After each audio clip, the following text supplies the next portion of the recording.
On today's episode, we dive into how the Bavarian Illuminati and World War II propaganda can inspire you to create successful marketing strategies with your current crowdfunding project. We'll also take a look at how we can use things like humor and puns or a deep dive into the unique theming of your project to drive success. Let's get into it. Game begin. Let's go. Go back to the shadow. You shall not fail. Crowdfunding Nerds. Amazing. Well, welcome everyone to another episode of Crowdfunding Nerds. Andrew's still not with us, but I'm joined today by Jacob, who is our Facebook ads extraordinaire. We both work on Facebook ads, and we figured that we would dive into some marketing techniques that we have recently been thinking about or discovered, and hopefully that there'll be something in here that you can take away and apply to your context. But before we jump in, Jacob, how you doing? I'm doing great. It's glad to be back. I probably should mention as well, I'm Sean. Forgot to mention that if you haven't listened before. So Jacob, you've been running quite a few ad accounts simultaneously as I've been doing so as well.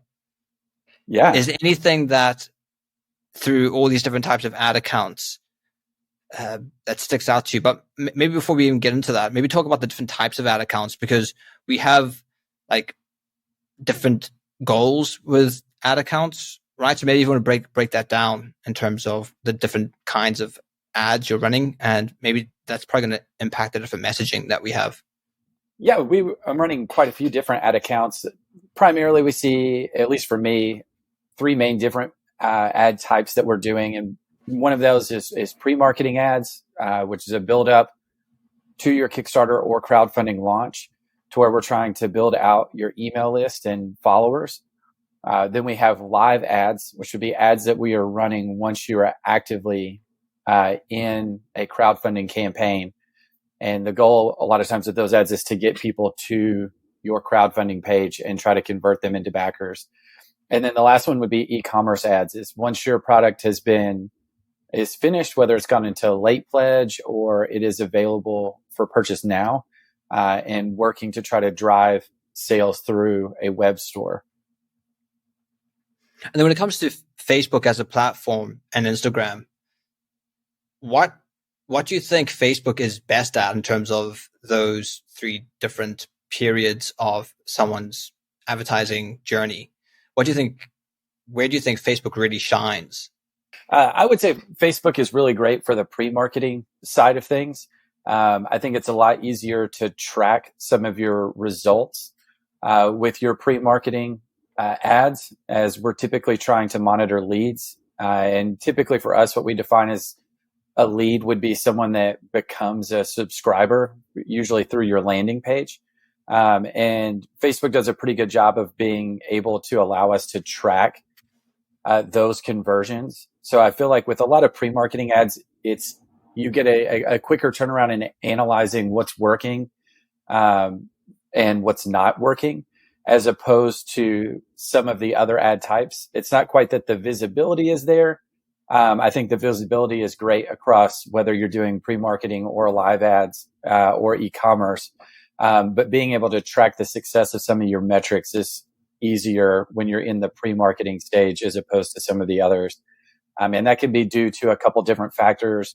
While you're live, Facebook will allow us we can input a metapixel onto a Kickstarter page and try to track conversions that come from ads. But due to all kinds of different, whether it's security measures on your browser that may block reporting a conversion as coming from an ad, or a lot of people will follow an ad to a page, be really excited about what they see, but then they'll mark it as watch for later, and they'll come back at the 48-hour mark, or they'll go talk to a spouse or their friends or their gaming group and see who's doing what, and then they'll come back and back it later. So they may have come to the Kickstarter page from an ad, but they didn't convert immediately, and so we don't necessarily see whether that conversion happened right at that point in time, even though the ads were probably responsible for their conversion to your project. And then e-commerce is a little bit easier. We can track some of the purchases that are coming in, but some of those, because it's based on a direct sale, it can kind of be a little bit limited, especially if you only are offering one product on your web store, and that some of the conversions are not necessarily quite as high or as immediate as you would expect coming in from a pre-marketing standpoint, where there's no commitment to buy. You're just signing up for for an email list, or a live campaign where you're jumping in and you kind of have some time to wait and see what you're getting with the product. With the e-commerce, you're kind of more or less jumping in and making a decision right away. And so some of those conversions are not necessarily as immediate or in quite the level of numbers that you see when you're live on Kickstarter. So the ads may be successful. They are generating sales, but you may not necessarily be seeing sales on a super high volume, especially if the number of products that you're offering is limited. Yeah, and we've actually recently done some internal changes to our pricing structure when it comes to e-commerce for smaller projects, because it is much harder to make those accounts profitable because of limited inventory. And I think this has a lot to do with just the behavior of people who use Facebook. A lot of people who are on Facebook and Instagram aren't there to purchase. So the buyer intent is quite low compared to something like Google or Amazon, where people are searching for solutions for products and services that can help them do something. This is why search ads on Google could be quite lucrative if you were to use that as targeting for your e-commerce store. Sure. But on Facebook, people are trying to discover new things. I think this is why we see greater success in terms of email capture, because people are, oh, here's a new thing that looks interesting. I'm going to sign up for my email, and then I'll get more information as things progress. So Facebook actually is quite suited to the Kickstarter model, particularly for this pre-marketing stage, because it's a bunch of people looking for new stuff or the latest thing, and Sure. being able to provide that. And I think this is why it's also important that your ads are very clear, and it's almost like an announcement. Here's this latest thing. So it's like the dystopian cyberpunk board game, and so people know what it is. I think that is going to make people say, oh, I'm interested. I'm going to look into this, or keep scrolling. Yeah. I think Facebook, in a lot of ways, it is kind of the modern window shopping, where you're kind of going by and you're wanting the best and brightest and newest things are all kind of set out in display for you to check out. Or I almost think about, just because my kids had recently been doing it, but you get the Amazon Christmas like toy catalog in the mail every year right before Thanksgiving and all of that kind of stuff. And my kids will sit down and look through all of the newest and hottest toys or whatever, and take their markers and they're circling things that that they like. And obviously, like, they don't have the buying power to jump into purchasing a product, but it is kind of akin to that with Facebook. I think a lot of consumers are looking, and they're really easily captured by what grabs their interest quickly. And it's like, oh, it's the equivalent of, let me circle this to show it to mom and dad. It's sort of, let me enter my email list so that I get that reminder later, so I can learn more about this, and then I can kind of evaluate whether I want to make that purchase at a later time. Yeah, absolutely. So in terms of things that you've noticed since joining us, has there been anything that stuck out as being particularly effective, and whether it is certain messaging or whether it's certain imagery, or has there been any kind of marketing technique that you've really been able to hone in on? Sure. I think there's a few different things. Some that were surprising to me. We had actually had a discussion a couple weeks ago about table presence. And when we were talking with Joe Slack about some of the different ways of, or better performing ads and that sort of thing. And one of the things that had shocked me was how effective sometimes it can be to have like just simple unboxing videos that are shot with a cell phone camera, or images of people actually just sitting at a table and playing the game and looking like they're having a good time. They're not necessarily like crazy professional photos, but I think that we had kind of discussed that I think we've kind of become so conditioned to seeing ads when we are online, that when we see something that is not quite as professionally polished, but shows real individuals interacting with a product in a authentic way, that authenticity a lot of times can be more effective in getting someone to click on an ad than if you have a super hyper polished image. And again, like we said, it's not that there's not a place for that. I think with any product, you need to be able to have professional imagery of your game. You need it to look good, because if it doesn't look good, that's definitely a detractor to getting someone's attention. But I think when it comes to seeing the human interaction element, I think I had kind of underestimated how important the level of human interaction with a product affects someone clicking through on an ad. Apart from that, I think some of it's more my personality. Maybe I have 3 children, and so I'm in full blown like dad joke mode. But I think I've found that a lot of times, if you can have fun with some of the headlines, that people enjoy or respond well to puns and witty headlines. I think if you're able to have a little bit of fun with how you talk about your product, I've seen some of those headlines perform better than something that sounds a little bit more artificial. So having it, I mean, not every product is going to lend itself to be marketed that way. You do have some products that have a more adult tone or a darker tone, and they just don't quite convey that way. But if your product is a little bit more on the lighter, whimsical side, I think maybe that's the better statement, is to embrace or really lean into the theme of your game or the feel that you want people to have. If it's intended to be a lighthearted game or something that is played fast in 30 minutes, then have fun, be really snappy, throw in some puns, with your headlines. If it is something that's like a lot more dark and broody or a lot more intense, like really lean into trying to visualize what that looks like. I think we had, Sean, you worked with Time Lancers some as well, and really playing up this like dystopian time traveling, corrupt future wealthy business leaders that are manipulating the time stream for their benefit. And you kind of did a great job. Sounds like present day. Yeah. You created these really atmospheric headlines that I think did a lot to make you read the headline and feel like you were already kind of invested in that world before you've even learned anything else about the product. Well, that's interesting in terms of using humor, because that's not something I have personally experimented with too much.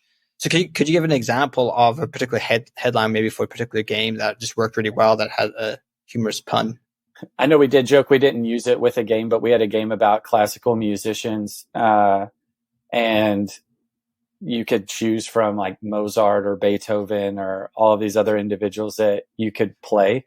And so we had we made a joke within the headline about "I'll be Bach," and just play off of the composer's name and action movies. I don't know that we necessarily actually went through with that, because it was a little bit different tonally than what the visual aesthetic was for the game.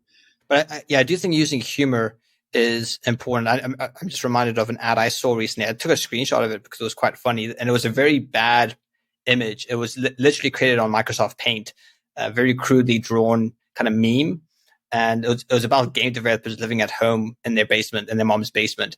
And it was like, help us get out of our mom's basement and check out our game. And when you go to, it took you to Steam, but the game was like super polished. So it was funny how they were using humor to direct people to Steam. So I think it's just an example. It's not an example that comes from us, but it was just something that I saw. And I thought, that's a very clever way of engaging people. That's different. Yeah. Okay, here's one that I had. We had a farm themed game at one point in time, and you're building out all these different livestock. And one of the primary texts that we used was, "Don't be sheepish, get a move on and build an excellent farm," in the Barnyard board game for the whole family. So it was basically just really trying to lay into a lot of different kind of pun oriented kind of things that we could associate with the vibe of the game. And and people tend to like emojis a lot as well within some of the headlines. I think just having sort of that visual can help to grab someone's attention. So we used a bunch of like pig and sheep and chicken emojis, eggs, things like that, to add a little bit of visual flair as well, in addition to your wording. I think that was something too that I hadn't really keyed on as much, that has been a bigger player, was that a lot of times headline text that used emojis got more clicks than headline text that just simply used punctuation. Okay, that's interesting, because I tend to avoid emojis in the headlines simply because the character spacing is quite competitive. So if you're adding an extra character, you're really limiting on what you can communicate. And as far as I remember when A/B testing, I haven't seen too much of a difference. But that's interesting that if you're seeing that recently, that it might be worthwhile for me to incorporate some of it again into my headlines, because I don't tend to do so unless it's something that is quite short. Like now on Kickstarter, I do like a little explosion emoji or something.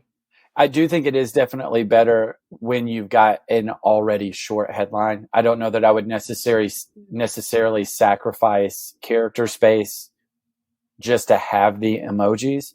But if you have something that is shorter, or even something that's a little bit more simple as far as a headline text goes, having a visual element with that, I've seen has, at least with a couple of my campaigns, has shown to have greater interaction than some of my like non-included headlines. Interesting. So is there anything else that has stuck out to you in terms of what has worked well recently? I think some of it is to think a little bit outside of the box within the targeting. I think sometimes we do find that if you can be general with your targeting audience, that can oftentimes be effective. If you're creating a board game, just targeting a general crowdfunding audience and a board game interest audience oftentimes will produce some solid results. But jumping into things that maybe you wouldn't necessarily have thought of to include within the targeting sometimes leads to much better results. I think like even with Union Stockyards advertising and trying to target like barbecuing crowds, which is not something. By the way, it's a game about I suppose a meat packing facility from the 1800s. So it's or the early 1900s. Yeah, a lot of meat packing. So with meat and barbecue kind of go together, and yeah, it worked out quite well, that targeting. Sure. And sometimes even just like diving into if you can create a connection across genres. So even with like film, for example, when we've had time traveling games, considering targeting individuals that have an interest in time traveling movies, Interstellar, Looper, even more comedic films like Bill and Ted's Excellent Adventure, Back to the Future. But being able to make some of those cross genre jumps oftentimes helps to create or to get into some of those individuals that, there are a lot of board gamers that are, and just general gamers that are out there. But if you're creating something that's in a space that is very niche, sometimes tying into that niche appeal will help attract backers that maybe are not normally in that broader audience. Yeah, I often find when it comes to the targeting that often the most kind of obvious can be the most unobvious. Sometimes I think, why not target these people? This is perfect. Like, I don't know, board games and cypherpunk for a particular game. Like, this is like the perfect combination. Why didn't I think of this before? And usually if you can kind of make it as simple as possible, who are the ideal people for this, and try really hone in on that, is going to be super helpful. Another thing is focusing on location. Not location in terms of where the ads are targeted, like, we're targeting people in the US, but location in terms of interests. So For example, Union Stockyards, it's about the Union Stockyard in Chicago.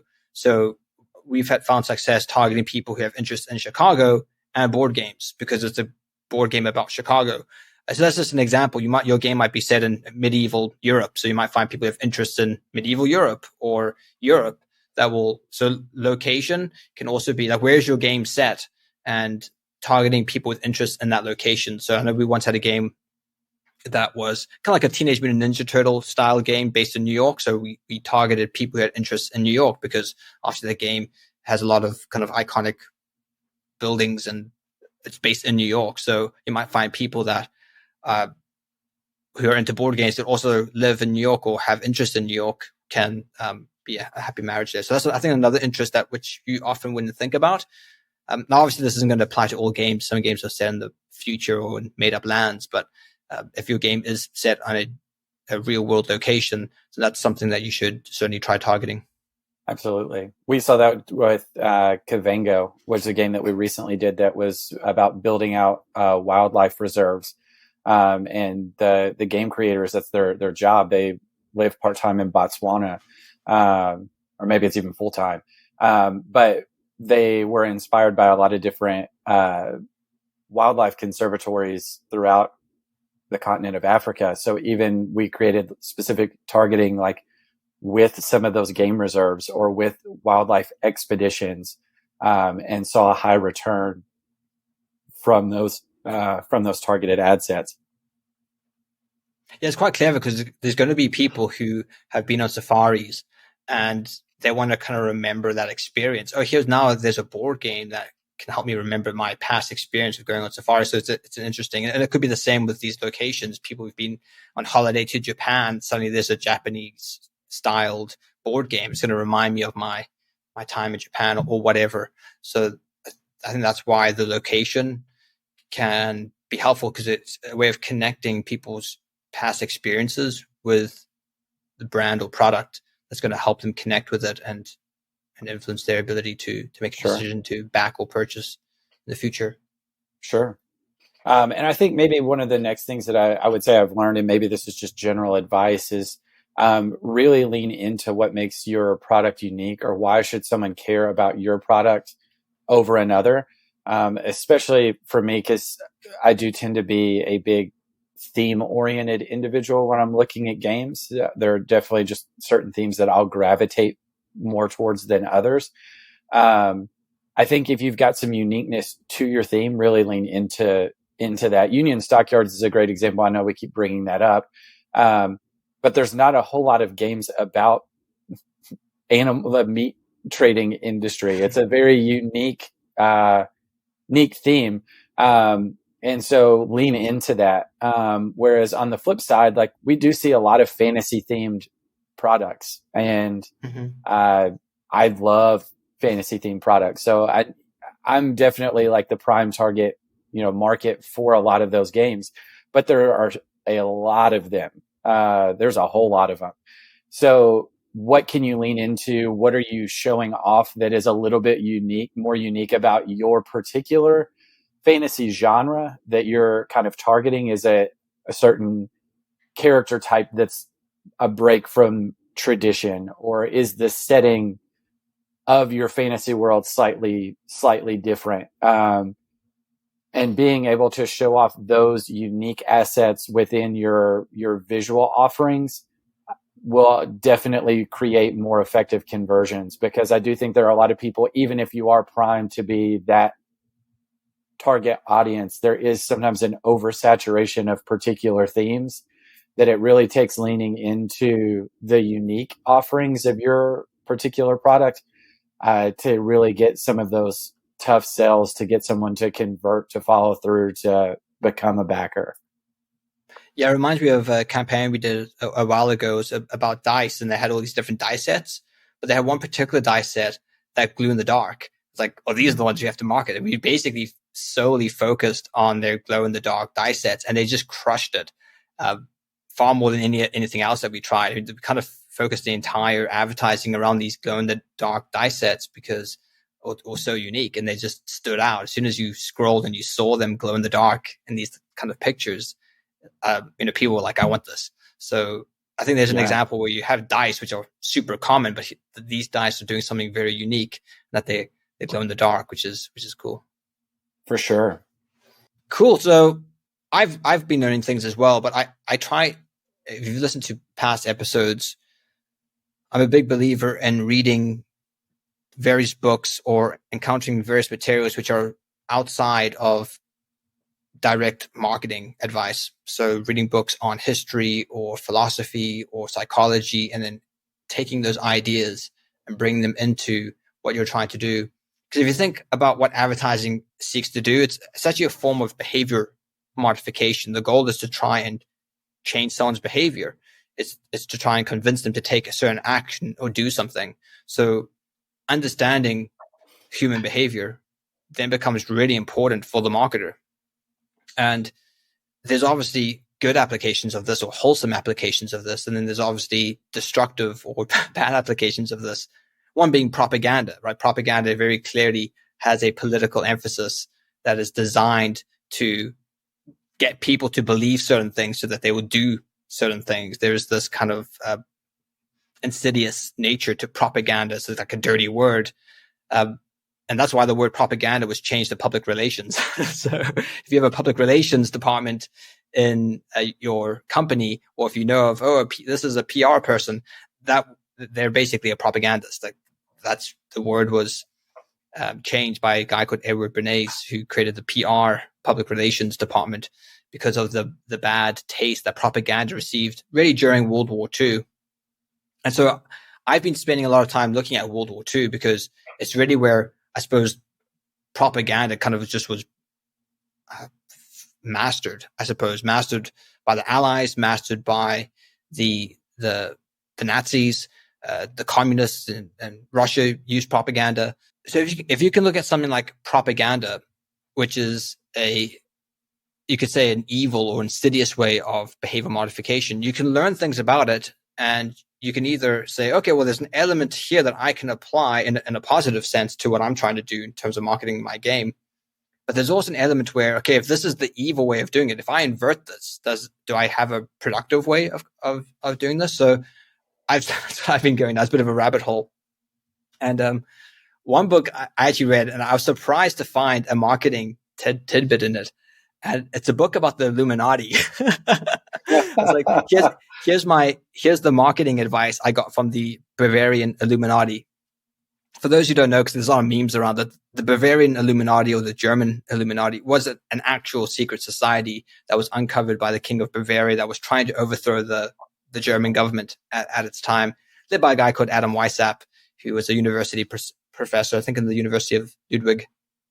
And eventually his society and his agenda was uncovered, and the group was dissipated or foiled. But I suppose the conspiracy is, well, they still survived and they just changed their names. Actually, the book I'm reading argues that. It says that they went into reading societies, and which is interesting because they used like mail order, which is I kind of felt like a lot like email marketing. But we kind of do this today where people would it was like a subscription that people signed up for. They'd get certain newsletters, and then if they wanted more information, they had to do certain things, take certain actions. And this is how they kind of went up the kind of pole of secrecy and what these reading societies were actually about, which is, we kind of use these techniques today, right? Where if someone's opening more emails, we send them more communications. If people are engaging on your social media posts, you engage with them more than you would other people. And you're kind of rewarding, which I suppose it comes out of behavioral science with Skinner, that you're kind of reinforcing certain behavior types. You're rewarding people for taking certain actions. But anyway, back to Adam Weishaupt and the Bavarian Illuminati. Here's a quote he says about controlling humans through the use of mysteries or leveraging mysteries. I thought this was really interesting. Now, obviously, you could say, well, this is good or bad or whatever. But I want you to think about the principle here and how can you apply this to your games, and maybe we can discuss this. So I'm going to quote this. So this is an excerpt from a book called Proofs of a Conspiracy Against All the Religions and Governments of Europe by a guy called John Robinson. He wrote it in 1797, and he claims to have kind of encountered folks from this society and had received certain manuscripts or whatever. It's an interesting read, whether it's true or not. But here's a quote supposedly from Adam Weishaupt on the use of mysteries to control people. So, quote, "Of all the means I know to lead men, the most effectual is a concealed mystery. The hankering of the mind is irresistible, and if once a man has taken into his head that there is a mystery in a thing, it is impossible to get it out, either by argument or experience. And then we can so change notions by merely changing a word, what more contemptible than fanaticism, but call it enthusiasm. Then add the little word noble, and you may lead him over the world." So he's saying just tweaking language. So if someone's a fanatic, you don't call him a fanatic. You just say he's enthusiastic. And then if you add this little word called noble, he's nobly enthusiastic. When you've completely changed the perception of this fanatic. So I thought it was interesting. This kind of like the tweaking of language to change people's perceptions, but then also this use of a mystery that. So I'll continue the quote because I'm not finished here. So, "Nor are we in these bright days a bit better than our fathers who found the pardon of their sins mysteriously contained in a much greater sin, leaving their family and going barefoot to Rome." So I think this is an allusion to the pilgrimages of the Middle Ages. So he's kind of saying that he's lamenting that people left their families to chase a mystery, and mysteries can be very powerful in controlling people's behavior. And then he used mysteries himself. Sure. So yeah, there's this idea that there's something hidden. There's something that, for whatever reason, it's like, oh, what's inside the box? And I think you even see this with like J.J. Abrams films. The mystery box analogy, and like, oh, tune in next time. So I think there's a marketing element here that people can glean. Is there a way in which you can use some type of mystery or concealment of information to engage people? Obviously not in some weird kind of secret society way, but more in a playful way. But there's a principle here which I think people can tap into, is that what's around the corner? What join our Facebook group, because we've got this mystery that we're going to uncover, this piece of information that you can only get inside your Facebook group. And then using this, like, if even think about the whole Kickstarter experience is really the unveiling of a mystery. It's, oh, here we are, here's little bits and pieces of the game and campaign before it's released. And then suddenly you reveal the entire campaign, all the pledge levels are there. So this is sort of built into the systems of Kickstarter, but just to be aware of that. And are there ways or systems in which you can better leverage this kind of, I'd say, innate desire of people to uncover what is hidden? So that's my marketing techniques I've learned from the Bavarian Illuminati. Yeah, I think we've seen some real world application with some of that, with some successful Kickstarters where there's a promise of like sign up and receive a mystery gift or something along those lines, where there's kind of a tag or a lure on the end of a call to action, to where it's like, oh, well, I want to see what we get, or it's come take a venture here and find out what is really going on in the world of whatever. And so I think it is definitely play up on, I think, people's innate sense of curiosity, that it can be, I always kind of laugh. There's a Family Guy quote where, they're talking about, he goes to one of these like marketing shows, and they're like, he's been saving money. He wants to buy a boat. And, the salesman's like, you can buy a boat, or you can buy what's in the mystery box. And he's like, oh, he was like, oh, the mystery box. And they're like, but you really want a boat? Just buy the boat. And he was like, but the mystery box could be anything. It could even be a boat. And so there's this thing where it's like playing on, it's such a stupid example, but it is sort of that innate curiosity that if you hide something behind a thin veneer, it doesn't have to be anything super fancy, but people's innate curiosity a lot of times will encourage them to want to know what that is, just for the sake of knowing what that is. Yeah, which is, it's quite dangerous, because it's a way that you can actually make people act irrationally, which I think is what Adam Weishaupt is getting here. People leaving their families and going to Rome on pilgrimage is sort of irrational when you got a family to look after, chasing a mystery. So it can be dangerous, this application, but it obviously has its applications in other ways. And I think as marketers, as people trying to promote our games, I don't know what you think about this, Jacob, but I think it's very important that we don't use gimmicks or things which are clearly gimmicks, like, sign up for your email and there's going to be a mystery to be, I think you got to be kind of very intelligent of how you do this and do it in a way that is quite tactful. Because we have had people ask, I've seen, people ask for like paying $1 to get, early access into something, and then they get a discount. And I'm like, yeah, okay, you can set that up. And I understand the psychology behind that, where your people are sort of invested. They've made a transaction with you. It's more likely they'll make a second transaction with you. But there's a part of me that always feels like that's a little bit gimmicky.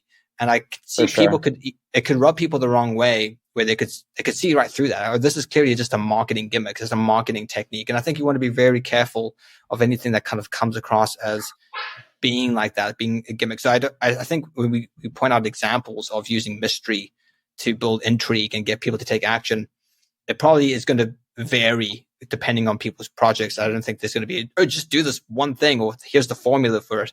Right. It's going to be something you have to adapt to your own process and your game. But the overall principle is something you can keep in mind, and just knowing that, you can create some allure, some mystery, and have a bit of fun with it. For sure. I think maybe one of the more reasonable, and this is very entry-level applications that does kind of play into that kind of mystery or mystique, is even just the sense of asking a question within part of the headline. While that's not necessarily the same as a mystery, you're doing something that is begging a response of the individual that's viewing it.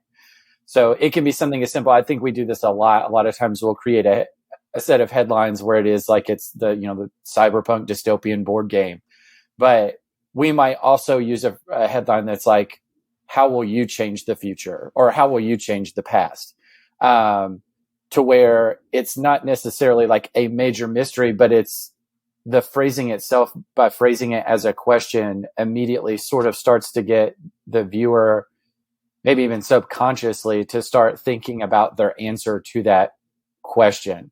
So you're getting them to engage with the ad a little bit differently than just telling them what it is, which I think kind of maybe falls a bit into that line of what you're talking about, of trying to create some sort of mystique. Is it doesn't necessarily have to be as big as hiding some grand revelation, but just asking a question of the viewer to try to get them to respond. And a lot of times I think it's like, well, how will you forge your fate in the land of wherever? They might click on the ad because then they're like, well, what does that land look like? Maybe I want to know what it's like. Like, what would I do if I were in this situation? Or like when it is like, how would you rewrite the past? They might click on the ad to see, well, what events are we talking about that I have the opportunity to alter within the scope of the game? So I think using something as simple as asking questions or creating a compelling question line within some of your ad copy can spark some additional interaction. Yeah, because it makes it personable, right? It's putting them inside of the game. And we call it the thematic challenge. So you raise this thematic challenge, and how will you overcome this problem? And you're trying to almost invoke the feeling. What will it feel like once you overcome this challenge? Because that's really what gaming is. We're offering an experience, and to try and encapsulate that, even in a small way, I think is important for people. And one thing that, if you start looking at World War II propaganda, you'll notice there's a huge emphasis on feelings, not on the rational. Again, this could be misappropriated and used to manipulate people, which we certainly don't want to do. But there is an emphasis where we do want to focus on feeling, but I think it has to be accompanied by reason later on, because people need to have a good reason. You got to be able to demonstrate through social proof or through playthroughs and other things which are more objective than just kind of, assertions that kind of generate people's emotions and feelings. So I think propaganda would just focus on feelings, but what we try to do is, we want feelings to kind of lure them in, but then we have to then deliver something that's actually reasonable and rational for people so that they do get excited and then jump in with all the more fervor. Yeah. So yeah, there's benefits in learning hit from history, and you can take some elements and apply them to your marketing. So it's just my kind of age-old advice is to continue to read interesting things, and that's what I'm going to continue to do and share them here.